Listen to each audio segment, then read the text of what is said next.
tangke namin. O, ayan o. Yan. Grabe. Tinubuan kami ng kati-kati. Ha? Okay lang. Lilinis naman yan eh. Pwede siyang magsarado dyan. Wala din. ba nas tinapay?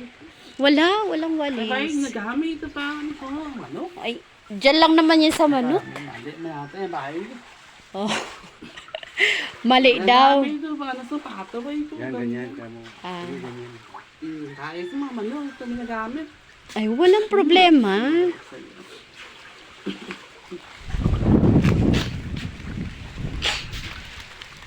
Malilinis lang naman yan eh.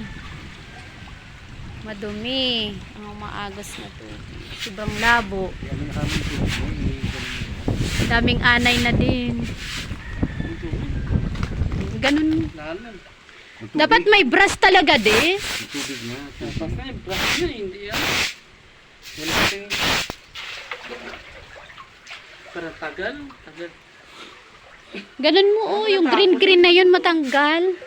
Yun, yung green. Dapat sabunan to eh, hindi yung ganito lang. Sabunan dapat to, linis. Oo. Mamaya sabunan. Ay, sis, paano asan ito? May tubig pa nga. Mamaya na pababa. Yan. Sobrang kapal na kasi ng ano eh. Makayan nga siguro no. Napakadumi ng tubig. Naiinom din ng manok. Yung ahas dito. Wala naman. Sabihin mo na nanginom din ka mo ng manok. Baka yun yung isa sa dahilan bakit namatay. Oo nga. Kasi dumi pala ng tubig. Oh. Baka yan nga din siguro ang dahilan ng ano ng manok. No? Malaglag naman yung cellphone ko sa ano. Hindi tubig lang kinukuhanan ko dahil sobrang dumi. Hello mga ka-farmers, naglinis muna kami ng tangke dahil sobrang dumi oh. Siguro ito yung dahilan kung bakit namamatayan kami ng manok. Napakadumi. May ipis, may anay. Oh. Ang itim. Oh, yan. Ipapaligo namin sos, napakaitim. Sa tagal na rin ng panahon na hindi nalilinisan siguro. Kaya ganito ang nangyayari. Ang dumi. Sobrang dumi.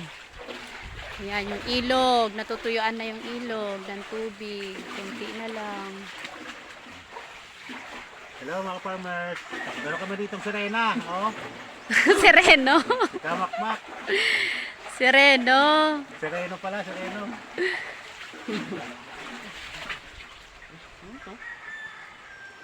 Wala